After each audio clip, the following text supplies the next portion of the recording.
All set? All ready? Yeah, Chief. Okay, good morning, everybody. We're here today because of a job that came over this morning at about 0700 hours.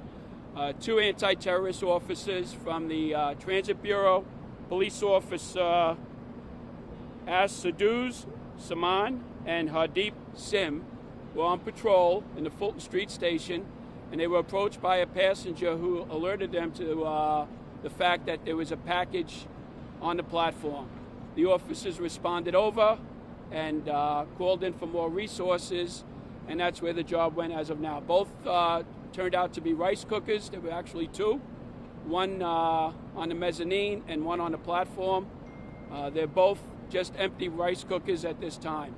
In addition to that, we had one additional job that may or may not be related up on 16th Street and 7th Avenue. That came in about 10 after 8 this morning as a suspicious package. It was an additional rice cooker that was put out with the garbage, and that was also found to be just an empty rice cooker.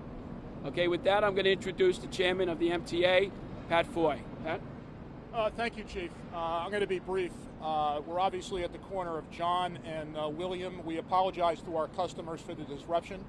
I want to thank the NYPD for the quick and effective response. I also want to thank, on behalf of Andy Byford and I, the transit workers union members who responded as they always do in crisis.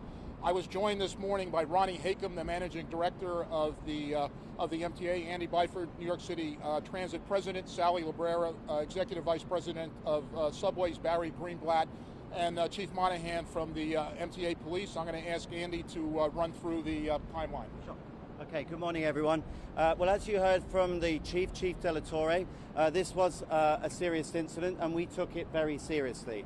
As soon as our Rail Control Center was advised of this incident, namely, as the Chief said, at around 7 o'clock, 0700, that there had been these two suspicious packages found on the 2-3 platform here at Fulton Street, we immediately, acting upon police advice and putting safety first for our customers, we immediately suspended service on line 2 and 3, and we commenced bypassing services on the other lines.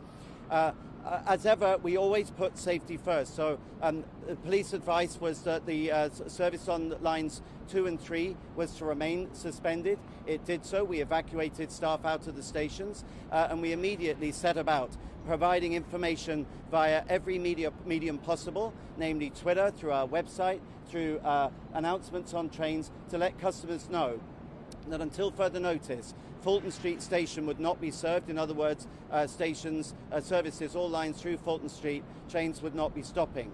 We got the all clear to resume stopping at Fulton Street on all lines except the 2-3 at 0848. And as of right now, that remains the case. All of the lines are stopping at Fulton Street, except for the 2-3, which is still suspended, non-stopping rather, still bypassing through the station while the police conduct their scenes of crime investigation. We did have two trains that we had to deal with when that call first came through from the police that there was the issue on the 2-3 platform. We had two trains to deal with. So again, acting quickly, and I would credit my staff with their professionalism. We had one train to evacuate at Fulton Street. That was done in orderly fashion. It was done quickly. Customers were taken off the train and evacuated to street level.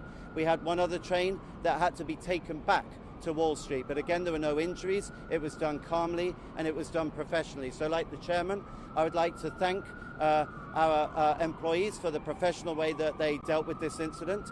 I would also like to commend New York Police Department for the professional way they immediately identified this as an issue and the way they calmly went about dealing with the incident and bringing in the bomb squad to make sure that our customers, New Yorkers, were kept safe. I guess one of my messages would be, this just shows the benefit of everyone working together. We have around 6 million riders on the subway every day, and that's 6 million pairs of eyes and ears. Between us, if we work together, if you see something, say something, we can keep New York safe. So that's where we are. That's the timeline. Again, began around 7 o'clock. initially only impacted the lines 2 and 3, rapidly progressed to bypassing the other lines. We've now got all the other lines back. 0848, 2, 3 remain bypassing through this station. Take a couple of questions.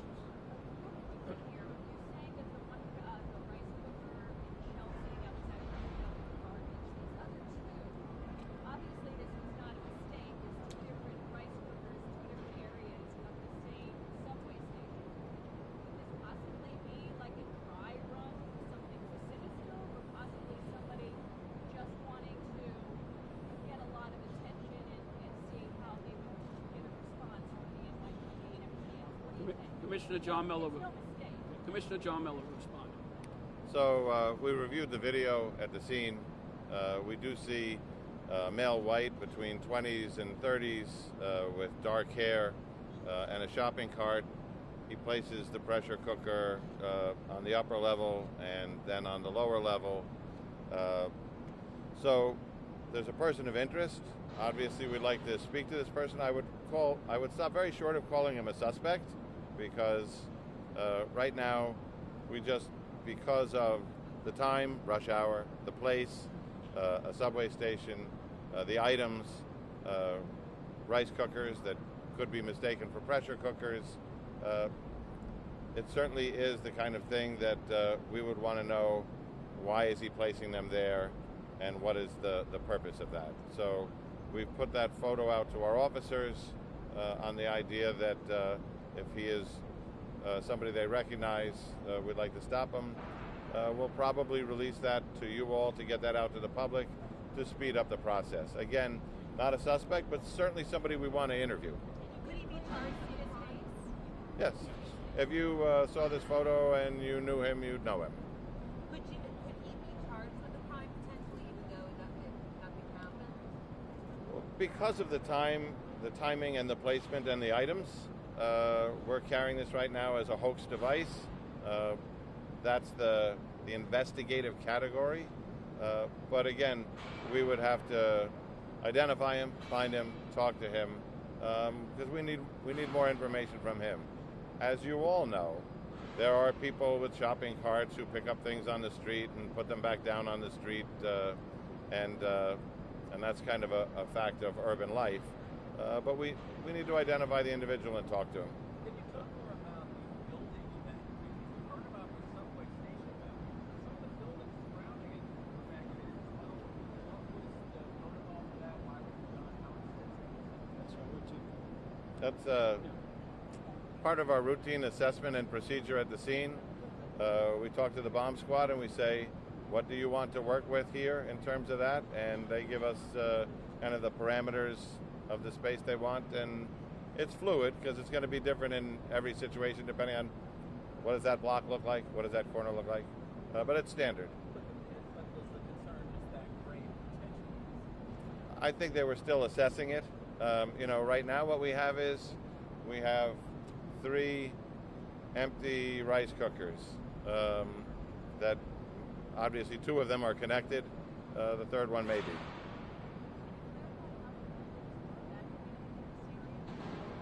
Sorry? Clarify how many buildings were evacuated? We can get that for you. I don't have it now.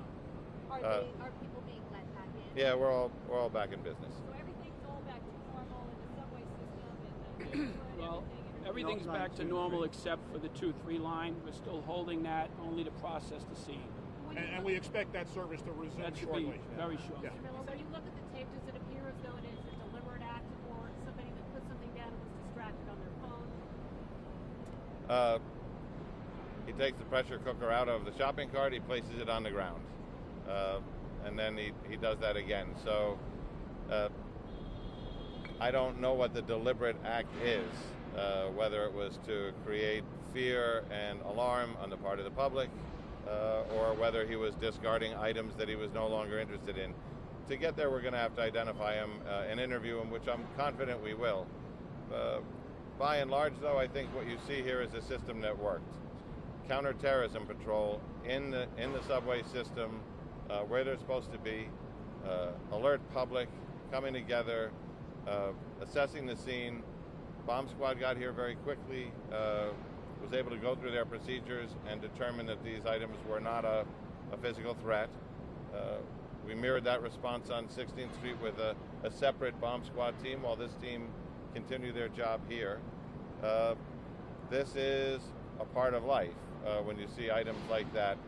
If you recall, and I know you all do because we were all there together, we had a bomb go off in the subway on December 11th, 2017. Mass transit has been a global target. As you recall, we had 2 bombs in Chelsea, one of which detonated, both of which were in pressure cookers. So in context, people know what they're looking for. They're swift to alert police.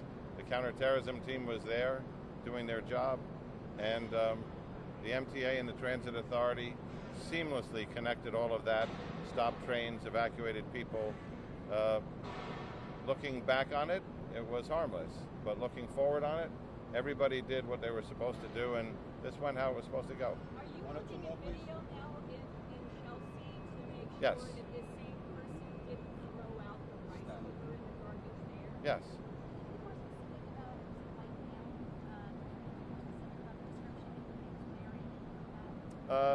You'll have a photo shortly? Putting it out to you. John, Okay. if the rice cooker man would like to come in and tell his story, what do you suggest he do? How does he approach? Where does he go? He should approach a police officer. Most police officers, you know, we send this out to their phones, so they have this photo, they know the information already. Again, he's not a suspect, but we need to know the facts behind this, so we're going to have to do an interview. The 2 rice cookers, are they the same brand? Are they new? The 2 rice cookers here and the rice cooker on 6th Avenue are the same make, year, and model. Oh, they're all the same make? Yeah. All 3? So it is possible that somebody put out a bunch of items in the trash today and this guy picked them up and then discarded them. Or it's possible that this was an intentional act. We've got a few steps left to go. Does this show if this individual, what his point of origin was, his departure? Was it off the train and go back on a train, or how did he Yeah, so we've got video of the actual kind of instance as it occurs, but we're going to have to go back through video and forward through video to figure out where does he come from, where does he go from there. But that's it. We'll get back to you all with that image when we have the right one to release. We're going to find the best one that the public would recognize this individual on. Again, not a suspect, just a person of interest we'd like to talk to. And thanks for your help today. Okay, so we're going to ask you guys to get back behind the lines. Once they reopen the streets, obviously. Who has to go this way? Who has to go this way? Who has to go that way? I need to go that way. I have to go that way. All right, so Detective Navarro will take everyone.